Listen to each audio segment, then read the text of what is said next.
I'm sure they're making good use of your time. Stand by. Gary, we're delighted that in a busy day here you take time to come by and help us in our efforts to bring about hopefully a change in the attitude of the general public, a little more acceptance, a little more understanding of this thing called alcoholism. So before we get talking, I just want to say thank you.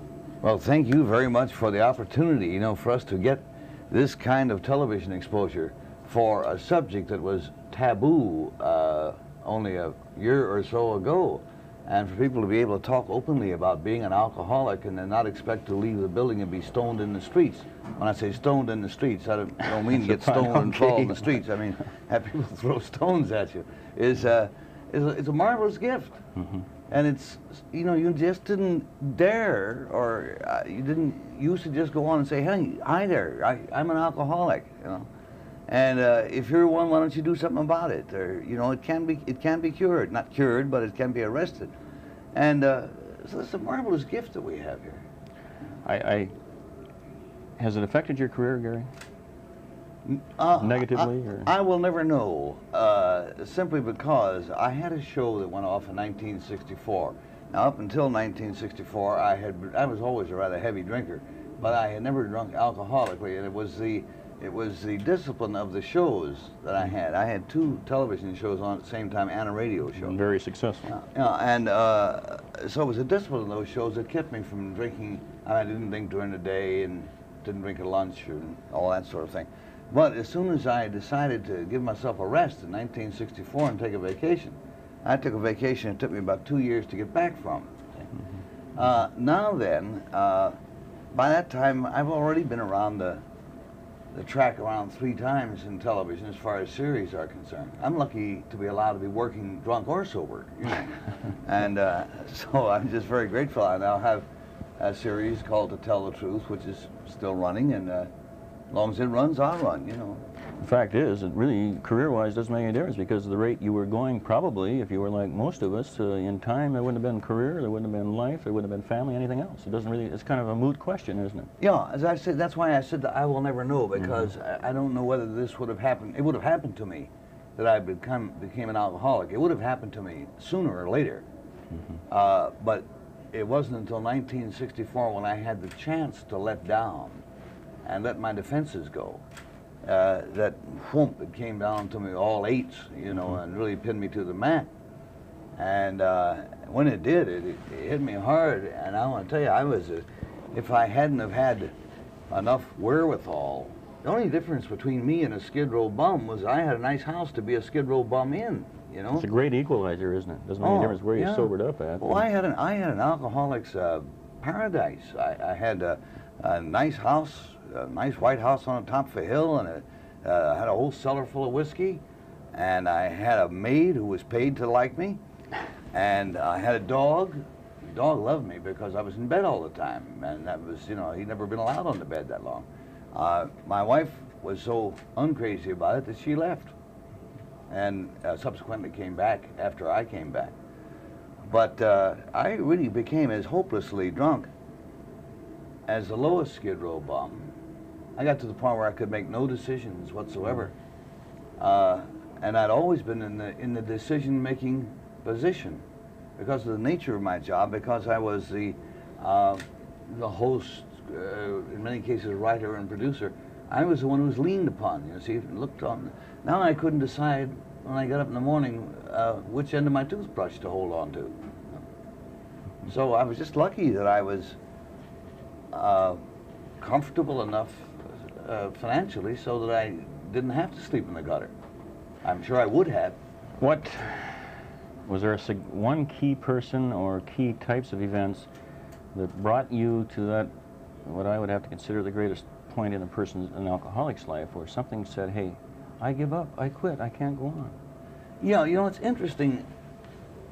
Alcoholism and, well, so let's phrase it another way. Sobriety is the only war that you can win by surrendering first.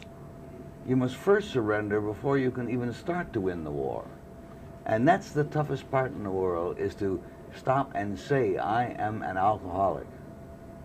And I'll never forget the first time I had to say that to a group. Hi, I'm Garry, and I am an alcoholic. I practiced it in my closet for, and I'd get up to the point where I'd say, hi, I'm Garry, and I'm, I drink a little. Got a little problem. And I said, no, that's unacceptable. You got to come out and say, I am an alcoholic. And once I said it and said it in front of a group, then it didn't seem to be all that terrible, you know, because instead of having people all go boo hiss, rotten fella, they all said, hi, welcome. And I found for the first time I wasn't the only one in the land. And a great feeling to find that hey, there are other people that go through the same fear and guilt and remorse and this type of thing. And the paradox, I guess, is what you're talking about. You got to give up to win, and then what you're doing today, you got to give away in order to keep it. Exactly. And it's so hard to convince people of that, and yet that's true of any illness. If you don't recognize the problem, you can't do anything about it. That's right. And you talk about the stigma there. A lot of people who, when they are ready to give up and ready to say, I am an alcoholic, their families don't want them to do that. No. I can remember getting a call from a young lady. She was maybe 35 years old. And she called me up and she wanted to come around and talk to me about it because she thought perhaps she was an alcoholic. And so we discussed it, and I explained to her, I said, nobody can really tell you whether you're an alcoholic unless you say to yourself, inside, I'm an alcoholic. But anyhow, out of this discussion, she came to the conclusion that she was an alcoholic. She went home and told her mother, who I had known for years and was a very dear friend of mine, and said, Garry and I talked it over, and I am an alcoholic, and I'm going to go someplace and do something about it. Her mother called me up absolutely furious. She said, my daughter cannot be an alcoholic. She was a debutante. Yeah. I said, well, you know, that doesn't cut any ice. You know, really, you can get just as drunk being a debutante as you can being anything else in the world. Well, what our minds and our families, I forget who said it, but it kind of applied to me. You know, there were only two parties in this country that knew I had a problem, and that was the Republicans and the Democrats. You know? And yet, the fear of doing something about it. And I think, Garry, one of the things we're trying to do out of this is for the people out there, the family or the guy, hey, you know, it don't have to be this way. You don't have to feel this way, and it's okay to have this illness. The thing is, do something about it. And families to learn that there's help available, and you don't have to go on in this constant state of psychic pain that the alcoholic suffers.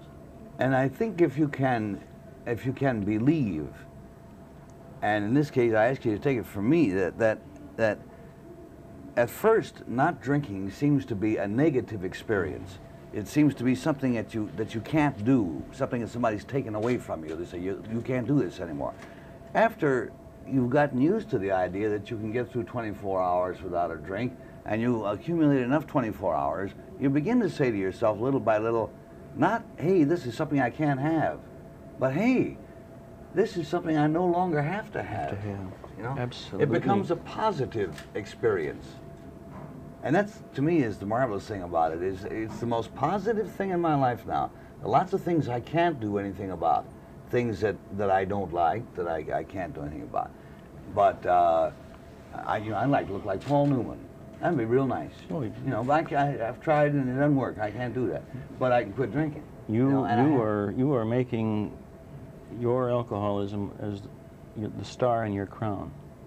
You're turning, as I think Bob Schuller says, your scars into stars, and taking an affliction and making it good for yourself, and reaching that point, Garry, where you say, as you did, not that I can't drink, I don't want to, I don't need to. Now that's right. Freedom, which is what this Freedom Fest is all about. Exactly. We are free. And you have the freedom to be stupid.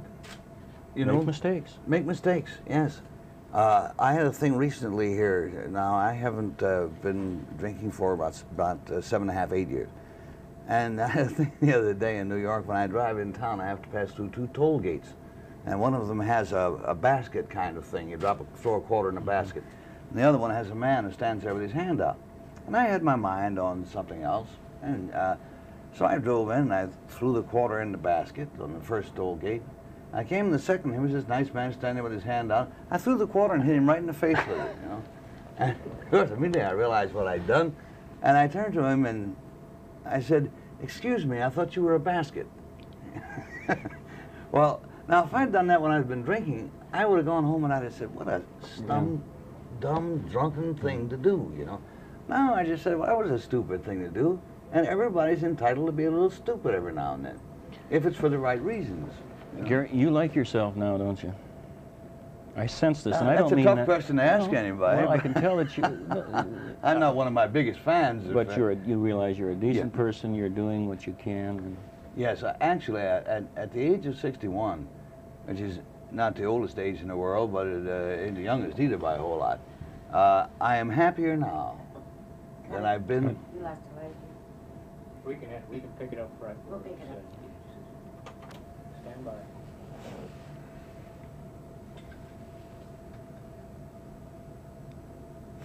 And, you know, the great thing about this is here I have arrived at the ripe old age of 61, when things are supposed to be sort of going vaguely downhill for you, and you hear the tiny pitter-patter of senility creeping up your back. And I've literally never been as happy, as content as I am now.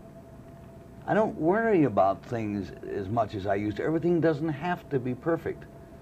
And you know, at first when you start not to drink, that is the sole aim, is just to quit drinking. And that should be the sole aim. that's where you start.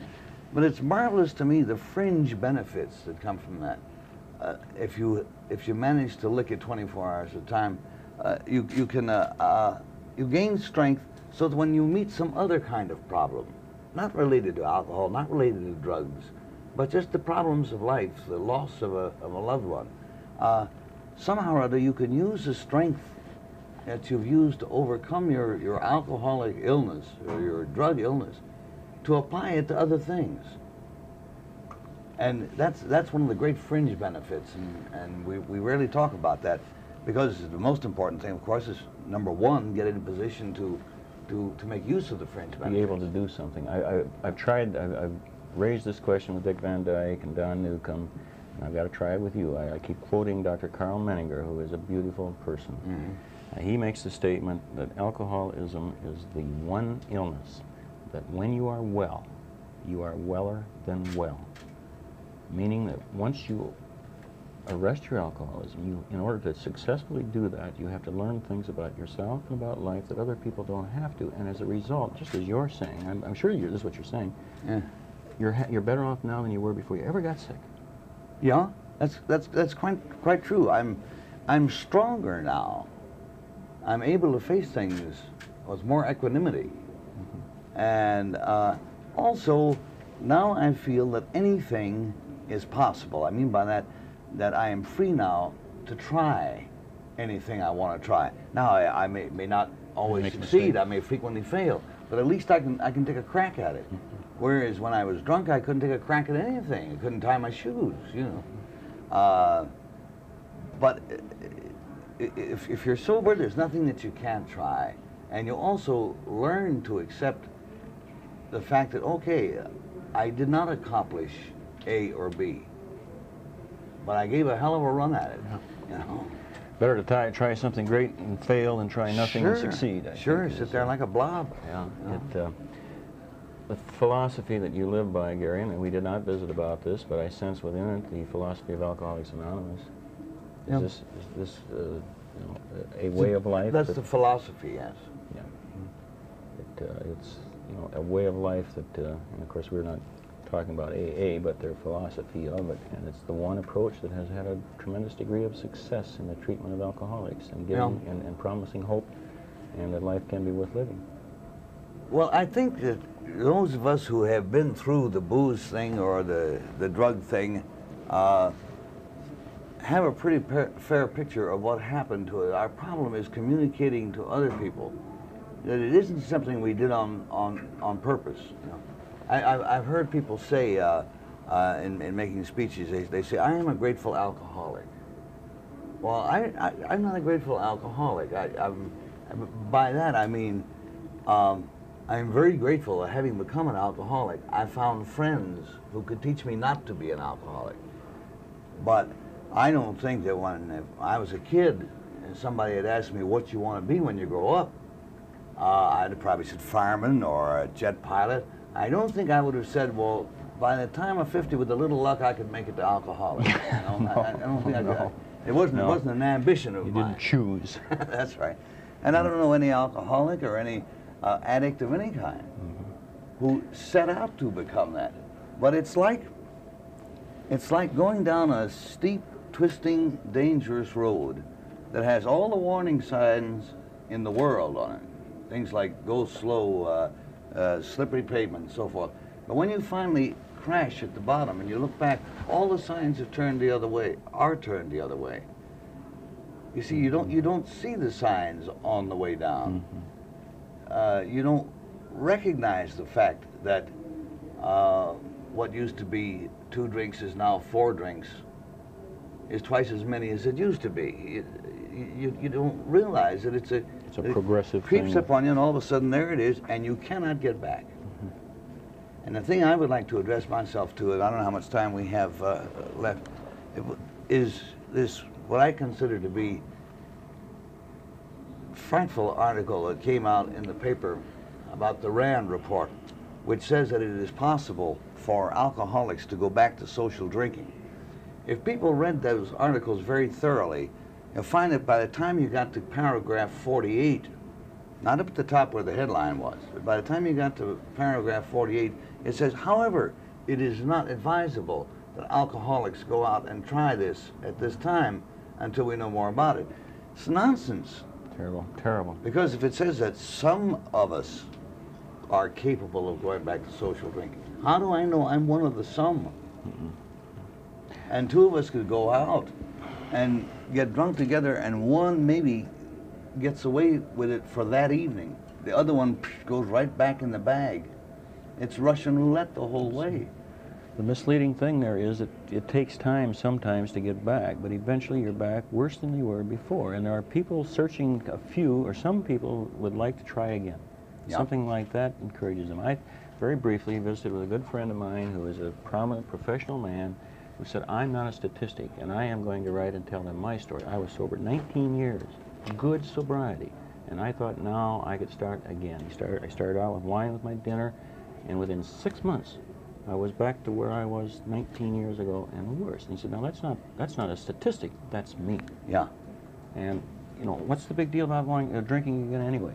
Yeah. You know, who needs it? I don't need it, you don't need it. That's right, no. Life is good enough, is full enough. Sure. And, so I share with you the discouragement of that, and people are quick to jump on it. Maybe it's not fair. And I'm very concerned about the public image.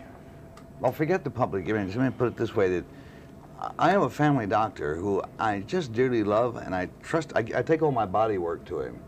I take my head work someplace else. I take my head work to my alcoholic friends.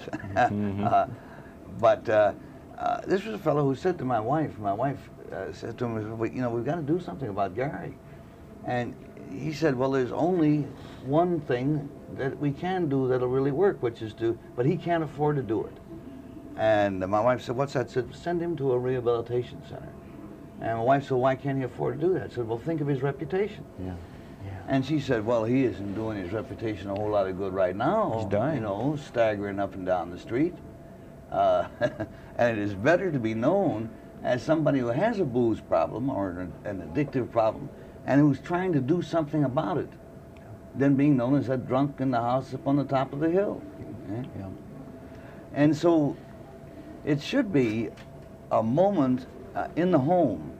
It should be a moment of joy and celebration when the addict in your family, regardless of the substance, decides that now he or she is going to do something about it.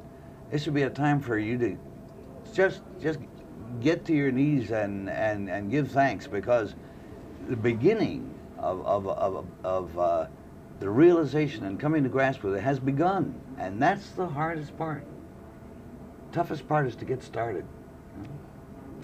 Garry, I'm just so thrilled. Thank you. I know that people there are going to get inspiration from this and a feeling of hope, because obviously your recovery is a source of joy. You're not walking around with your head down and this type of thing. And it doesn't have to be that way. And the whole family can recover. I have a good time, and my friends are glad to see me back. That's a nice thing. I thought I'd lost all my friends. It turned out that I lost them. But when I was able to come back, there they were all waiting. They weren't sure where I'd been. but they said, you know, welcome home. In the brief second we've got, what would you most like to say to the people that will be watching this, Garry? Well, the main thing is that it must be recognized, that it has been recognized officially, alcoholism, I mean, as a disease. There should be no sense of shame. It's nothing that you want to celebrate and say, whoopee, I'm an alcoholic. But it's recognized as something that is curable, something that can be done about, something that can be shared, actually, by the family, where you can both work on the problem. And when you've got it licked, it's the greatest day in the world, and you've never, any birthday or any wedding or any anniversary prior to that, have you had so happy occasion as the day when you say to each other, now we're going to do something about it. And That's start it. to live again. Yeah. Thank you, Garry. Thank you, Ben, very much. And you out there, welcome back to living.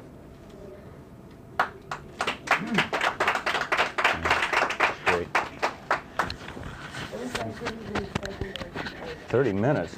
Give the man a little. Well, I'll tell you, she's tough, Garry. Stand by.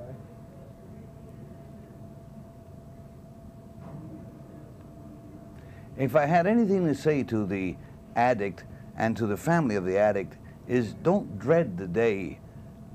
Don't dread the time when the day comes when your loved one has to go to a rehabilitation center.